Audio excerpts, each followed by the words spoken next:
사내에서 성희롱 당하면 어떻게 할 거예요? 남자들 기 많이 죽이고 다녔겠어요. 취업 설명회 때 오는 선배들 봐. 우리 학교에서도 괜찮은 회사 많이 가. 그 선배들 거의 남자잖아. 너 여자 선배 몇 명이나 본 것 같아? 동아제약이 여성 신입사원 지원자에게 군대에 갈 생각이 있냐며 성차별적인 질문을 한 파장이 커지고 있습니다. 여성들을 위해 생리대를 할인한다는 유튜브 동영상으로 화제를 모으자 A씨는 당시의 성차별적 상황을 댓글로 남겼습니다. 여성에게 제품만 팔고 여성을 뽑긴 싫은 거냐는 비난이 쏟아지고 있습니다. 불매운동 움직임도 거셉니다. 처음 문제를 제기했던 지원자도 새롭게 글을 올려 댓글 사과가 아니라 제대로 된 사과문을 요구했습니다. 동아제약은 오늘 회사 홈페이지에 사과문을 올리고 지난해 하반기 채용 면접 때 성평등 채용 기준을 위반한 질문이 있었다고 인정했습니다. 여자라서 군대에 안 갔으니까 남자보다 월급을 적게 받는 것에 대해서 어떻게 생각하냐. 내고왕 영상을 이제 퇴근길 지하철에서 이렇게 보고 있었어요. 갑자기 가는 기업이 동아제약이더라고요. 이 새끼들이? 사실 처음에는 조금 자신이 없기는 했었어요. 질 자신이. 똑같아요. 그냥 진짜 너무 잘 지내요. 나 고양이 밥 주고 놀아주고 그리고 뭐 퇴근하고 나면은 뭐 방에서 가끔 기타도 치고 그리고 운동도 하고요. 그리고 이 일 이후에 약간 내가 할 수 있는 걸 좀 더 많이 해야겠다라는 생각이 들더라고요. 이 사건과 같은 일들이 좀 재발되지 않으려면 어떤 정책이 필요할까 싶어서 정책 관련해서 지금 대학원 진학을 준비하고 있습니다. 1차 실무진 면접이었는데 뭐 여러 개의 조가 있었겠죠? 네, 저희 조는 저 1명, 저 여자 1명, 남자 2명 이렇게 면접에 참석을 했어요. 인사팀장이 갑자기 그 남자 2분에게 어느 부대에서 군복무를 했는지 그리고 군대에서 뭘 배웠는지 그리고 군 생활 중에 무엇이 가장 힘들었는지 이거 3개를 물었고 바로 직후에 저한테 누구누구 씨는 여자라서 군대에 안 갔으니까 남자보다 월급을 적게 받는 것에 대해서 어떻게 생각하냐. 그러면 누구누구 씨는 군대에 갈 생각이 있나요? 라고 물으셨어요. 저는 이 질문을 딱 듣자마자 나는 탈락했구나. 여자는 뽑을 생각이 없구나. 사실 대학 다닐 때까지만 해도 그냥 내가 능력이 좋으면 이것저것 막 다 할 수 있는 환경이었거든요. 근데 막상 대학의 울타리를 딱 벗어나고 사회에 나오니까 내가 능력이 좋다고 해서 되는 문제가 아닌 거예요, 이제. 내가 아무리 능력이 좋아도 여자는 안 뽑는구나. 약간 나를 지켜주던 그 모든 울타리가 다 무너져 내린 느낌? 좀 그런 느낌이었던 것 같아요. 사회가 여자를 참 싫어하는구나. 내고왕 영상을 이제 퇴근길 지하철에서 이렇게 보고 있었어요. 근데 막 장영란 님이 나오셔서 막 생리가 죄야! 이러면서 말씀하시는 거 다 너무 재밌었는데 갑자기 가는 기업이 동아제약이더라고요. 그래서 그걸 보고 저 욕해도 돼요? 근데? 욕을 적절히 해주셔도 이 새끼들이? 진짜 딱 이 느낌이었어요. 내가 이 사건을 폭로해야겠다. 내가 사회를 바꿔보겠다. 이런 건 전혀 아니었고 그냥 정말 화가 나서 좀 순화된 말로 화가 나서 댓글을 이제 작성을 했던 거죠. 정말 욱하는 마음에. 그리고 나서 사실 이렇게까지 크게 퍼질 거라고는 전혀 예상하지 못했는데 예상을 못했기 때문에 이렇게 더 많이 퍼진 게 더 반갑더라고요. 저 그 악플들 보고 딱 처음 든 생각? 느낌? 이거 정말 4글자로 압축해서 말할 수 있는데 책 좀 읽어! 진짜! 가장 많이 들었던 생각이 와 진짜 국어 못한다. 왜 그러냐면 일단 첫 번째로 왜 군대 질문을 한 게 성차별이냐. 이거 같은 경우는 예를 들면 이런 거요.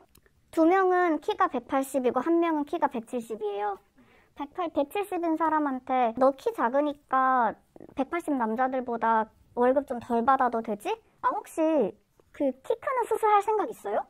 라고 묻는다면 이게 과연 차별이 아닌가. 본인이 자신의 의지로 통제할 수 없는 변수 때문에 차별을 당했다. 이게 핵심인 거지. 단순히 군대 질문이 왜 성차별이냐. 이 군대 자체에 초점이 맞춰지면 안 되는 문제이고 최종 합격자가 4명인데 그중에 여자가 3명이다.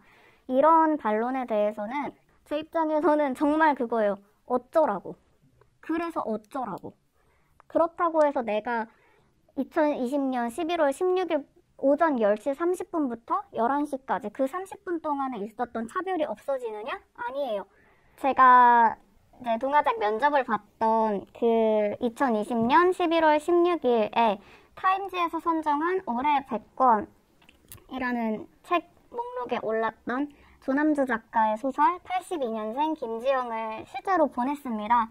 전 세계가 그렇게까지 성차별에 많이 관심을 가지고 있던 날에 왜 한국의 김지영은 면접에서 눈물을 삼켜야 하는가 이런 생각이 제일 많이 들었던 것 같아요. 그래서 당신들이 떨어뜨렸던 나의 이야기라는 심정으로 그렇게 책을 보냈던 것 같습니다. 제가 공론화에 힘을 썼던 이유는 사과문을 받아야겠어서 그랬어요. 이 사과문을 받는 게 우리 사회에 굉장한 상징이 될 거라고 생각을 했거든요. 면접 과정상에서 성차별 질문을 한 것 또한 남녀고용평등법 위반이다라는 선례가 없거든요. 그래서 그 선례를 하나 만들어서 관련해서 법이 좀 제정이 되었으면 좋겠다라는 생각, 그리고 이로 인해서 더 많은 여성들이 좀 보호를 받았으면 좋겠다라는 생각 때문에 고용노동부에 이제 진정을 넣게 되었습니다. 동아제약같이 거의 100년이 다 돼가는 대기업에서 이걸 인정하기란 쉽지 않고 특히나 개인이 기업을 상대로 성차별을 인정받고자 하는 대표적인 사례? 이렇게 좀 남기고 싶었어요. 저는 제도를 먼저 바꿔야 사람들의 인식이 따라올 수 있다고 봐요. 이게 10년이 걸리든 15년, 20년이 걸리든 대법원까지 가는 한이 있더라도 이게 남녀고용평등법 위반이라는 거를 인정을 받고자 하는 계획이 있습니다. 다들 이게 힘든 거 없으셨냐 이렇게 물어보시는데 저는 오히려 하나도 없었거든요. 동아제약 사과문을 딱 보자마자 약간 응? 얘네 뭐지? 사실 처음에는 조금 자신이 없기는 했었어요. 질 자신이? 왜 이렇게 질 자신이 없지? 라고 생각이 들었고 브런치 글 댓글 중에 글 읽으면서 울었다라는 말씀을 하시는 분들이 되게 많더라고요. 진짜 좀 더 내가 힘을 써야겠다라는 생각을 하게 됐던 댓글들이었고 언론 인터뷰에서도 이미 밝혔지만 첫 줄 빼고 다 다시 써야 됩니다.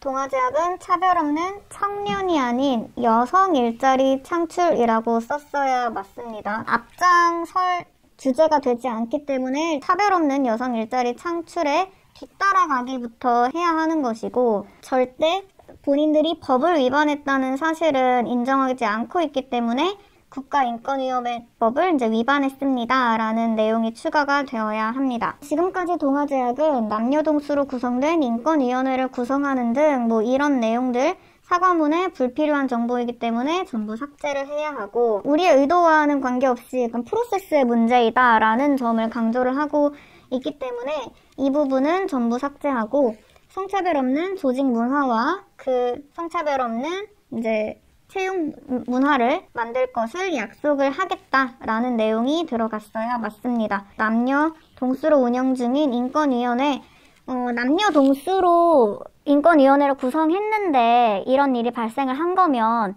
여성 비율을 높였어야 맞죠? 채용 이후에도 성평등과 같은 문제가 발생하지 않는지 PR팀장, 제가 서장이었으면 잘랐어요. 진짜로. 성평등과 같은 문제? 성평등이 왜 문제예요? 성차별이 문제지. 성평등은 성차별이라고 고쳐야 됩니다. 이번 일로 마음을 다쳤을 대한민국 여성들에게 사과를 전합니다. 라고 청년을 마지막으로 이제 여성으로 고쳐야 됩니다. 카이캐스의 가장 이제 유명한 대사이기도 한데 저를 전적으로 믿으셔야 합니다. 이길 거예요. 무조건 이길 거고 사람이 관심을 갖는 한 범죄가 숨을 곳은 없다고 봐요. 그래서 끝까지 눈을 떼지 않아 주신다면 반드시 이길 것이고 그리고 지금 당장 내가 수혜를 받지는 못한다 할지라도 내 동생, 내가 아끼는 후배, 앞으로 태어날 이제 많은 여성들을 위해서 더 많은 여성들에게 더 많이 도움이 될 수 있으니까 끝까지 지켜봐 주시고 그리고 저를 전적으로 믿고 같이 따라와 주셨으면 좋겠습니다.